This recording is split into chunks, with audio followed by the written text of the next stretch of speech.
package arrived just after sunrise. No postage, no return address, only my name, written in handwriting I'd seen before. Thomas Neen. That wasn't possible. Neen had disappeared decades ago. The Foundation had searched every tunnel, every abandoned mine, every forgotten chamber beneath the Isle of Man. They never found him. Inside the package was a single leather tube. The leather had hardened with age, cracked by centuries of use. It smelled of damp stone and old parchment. Inside, there was only one map, blank, at least. It appeared blank. I carried it back to Echo 7 headquarters, expecting the Foundation to identify the parchment. Instead, the moment Director Hale saw it, his face changed. For the first time since I'd joined the Foundation, I saw genuine fear. He didn't ask where I'd found it. He didn't ask who had delivered it. He simply whispered, "Destroy it." Nobody moved. The room fell silent.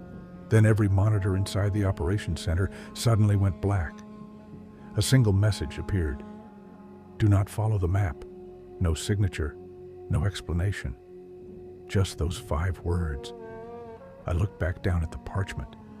The blank surface wasn't blank anymore.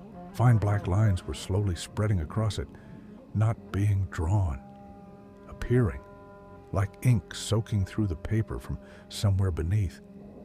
Mountains emerged, ancient roads, underground passages.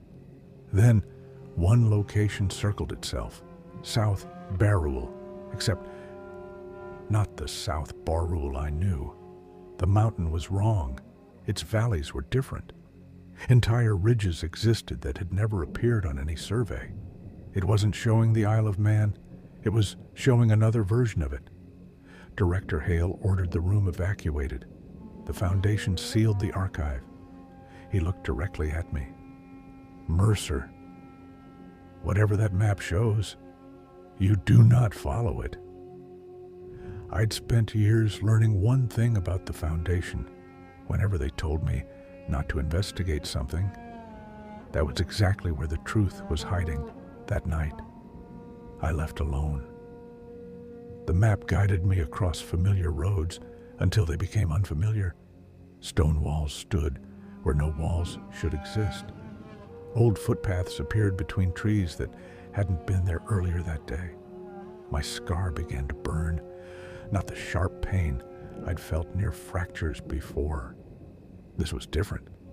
It felt warmer, almost alive. The map changed again. A new tunnel appeared. It wasn't drawn. It unfolded across the parchment while I watched, as though reality itself had just remembered it existed. The entrance lay beneath an abandoned shepherd's shelter, the same shelter Thomas Neen had sketched in his final journal. I climbed inside. Cold air drifted upwards. The tunnel descended far deeper than any mine should. Ancient stone steps disappeared into darkness. The walls weren't carved. They were worn smooth, as though thousands of years of travelers had passed this way. Symbols covered the stone. The same symbols we'd found beneath South Barruel. The same symbols hidden beneath hidden earth. Not writing, markers, roots. Someone had mapped this place long before history began recording it. Hours passed underground, yet my watch never changed. The deeper I traveled, the stranger the tunnel became. Passages I'd already walked through no longer existed behind me. Doorways appeared inside solid rock. Entire chambers seemed to rearrange themselves. Then I realized something horrifying. The map wasn't reacting to where I was. It was changing. Before I reached each location, it already knew every decision I was going to make, every turn, every doorway, every step. It wasn't predicting me. It already remembered me. Eventually, the tunnel opened into the largest chamber I'd ever seen. No machinery, no laboratories, no Foundation equipment, only maps, thousands of them. Some covered entire walls. Others lay rolled inside shelves, stretching into darkness. Every map showed a different world. Some coastlines were familiar, others weren't. Cities appeared where oceans should have been. Mountains stood where modern maps showed empty plains. Each map represented another version of reality, another memory of the world. Echo 7 suddenly crackled through my radio. Static, then Hale's voice. Mercer. His breathing sounded uneven. Leave. I asked why. Silence. Then, because he knows you've arrived.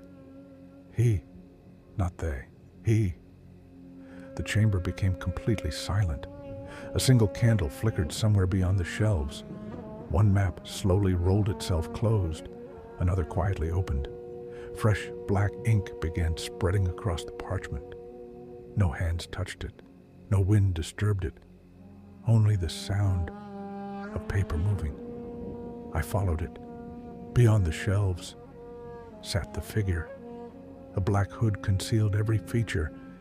His face disappeared into complete darkness. Ancient maps covered the table before him. His gloved hands rested quietly upon the parchment.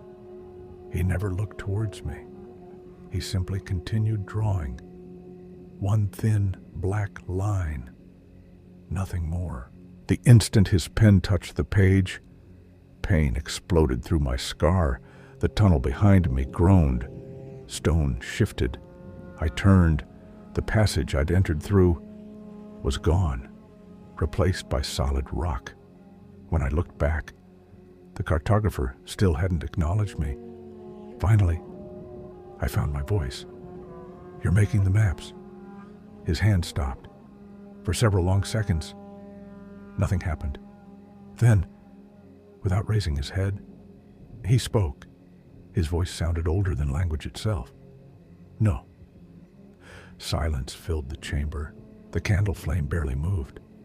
Then he drew one final line across the parchment. I'm remembering them. The map before him changed again, for just a heartbeat. I recognized the road. It wasn't one I'd traveled. It wasn't one I'd ever seen.